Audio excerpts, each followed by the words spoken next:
16 December মহান বিজয় দিবস। 54তম বার্ষিকী আজ।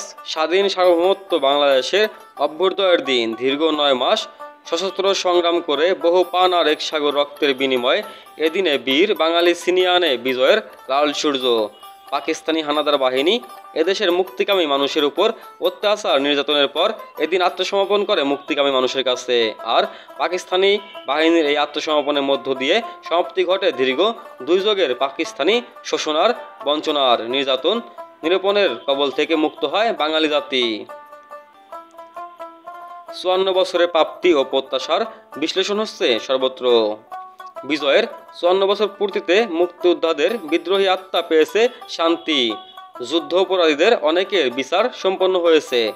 আজ পরম শ্রদ্ধা আর ভালোবাসায় পুরো জাতি স্মরণ করে মুক্তিযুদ্ধে আত্মদানকারী লাখো শহীদদের, যাদের জীবন উৎসর্গে আমরা পেয়েছি স্বাধীন সার্বভৌমত্ব বাংলাদেশ। একই সঙ্গে প্রত্যয়ভুক্ত হবে সমুদ্র আগামীর বাংলাদেশ গড়ার। দিবসটি উপলক্ষে সরকারি ও বেসরকারি উদ্যোগে পালিত হয় নানা কর্মসূচি। দিবসটি উপলক্ষে সকালে সারা দেশের সকল সরকারি ও বেসরকারি প্রতিষ্ঠানে জাতীয় পতাকা উড়ানো হয়।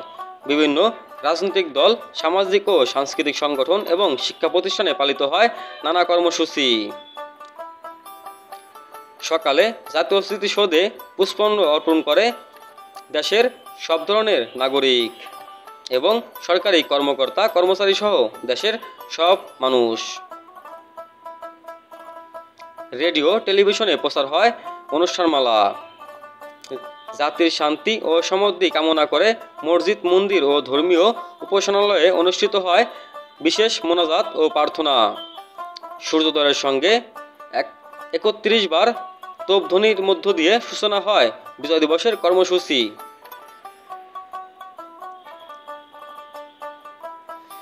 1756 সালে পলাশীর যুদ্ধে স্বাধীনতার যে সূর্য উঠেছিল সেটি উদয় ঘটে 1971 সালের 16 ডিসেম্বর।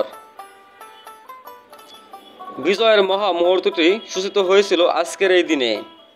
91,549 জন পাকিস্তানি সৈন্য প্রকাশ্যে আত্মসমর্পণ করেছিল ঢাকার ঐতিহাসিক রেসকোর্স ময়দান, বর্তমানে টিএসসি বা সরোয়ার্দী উদ্যান। পাকিস্তানি সেনাবাহিনীর পূর্বাঞ্চলীয় কমান্ডার অধিনায়ক লেফটেন্যান্ট জেনারেল আমির আবদুল্লাহ খান মিয়াজি মিত্র, বাহিনীর পূর্বাঞ্চলীয় কমান্ডারের সর্ব অধিনায়ক লেফটেন্যান্ট জেনারেল জগজিৎ সিং অরোরার কাছে আত্মসমর্পণের দলিলে স্বাক্ষর করেছিলেন।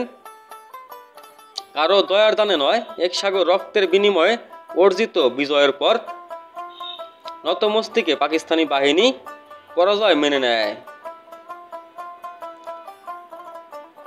উৎসর্গ করা যুদ্ধজয়ের আনন্দের কোনো তুলনা হয় না।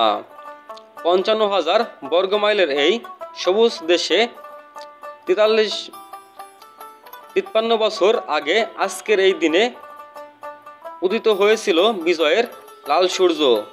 মুক্তিপাগল বাঙালি পরাধীনতার শৃঙ্খলা ভেঙে স্বাধীনতার সূর্য ছিনিয়ে এনেছিল।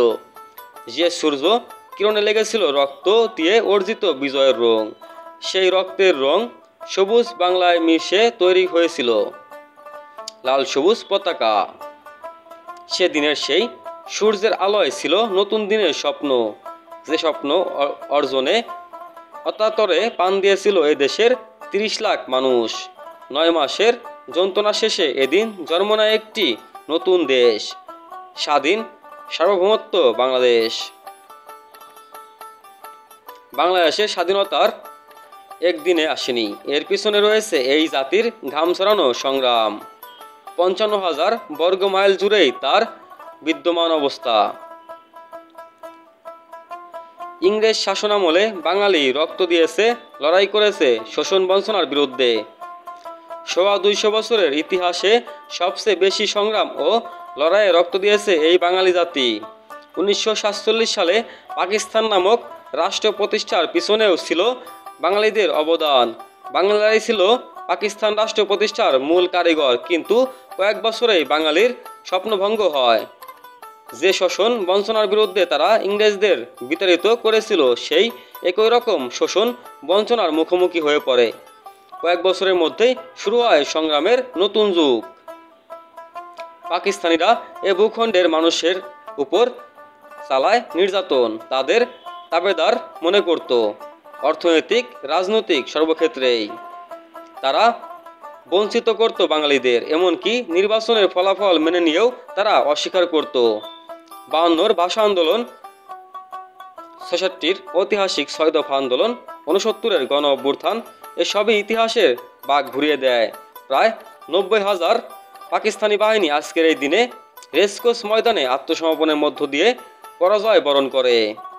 মহান বিজয় দিবস পালনে যেন নতুন সাজে সেজেছে বাংলাদেশ, সারা দেশ ছেয়ে গেছে লাল সবুজের পতাকায়। আজকের এই দিনে অনেক অনেক মনে পড়ে সেই মুক্তিযোদ্ধাদেরকে, যাদের কারণে দেশ স্বাধীন হয়েছে। লাখো সালাম যারা শহীদ হয়েছে তাদেরকে, লাখো সালাম যারা 30 লক্ষ শহীদের প্রাণের বিনিময়ে পেয়েছে বাংলাদেশ, তাদেরকে লাখো লাখো সালাম, হাজার সালাম, লাখো সালাম জানাই সেই লাখো লাখো শহীদদের, 30 লক্ষ শহীদদেরকে হাজার সালাম। আজকের এই দিনটিতে আমি ঐতিহাসিক সেই সোহরাওয়ার্দী উদ্যানে এসেছি। সেই ঐতিহাসিক সেই রেসকোর্স ময়দান, বর্তমান টিএসসি বা সোহরাওয়ার্দী উদ্যান যেটাকে বলা হয়, সেখানে আমি ঘুরতে এসেছি। অনেক সুন্দর একটি সময় কাটলো আজকে ঘুরে। সাথে আছে আমি হৃদয় চৌধুরী। আমার ভিডিওগুলো ভালো লাগলে পেজটি ফলো করবেন, চ্যানেলটি সাবস্ক্রাইব করবেন।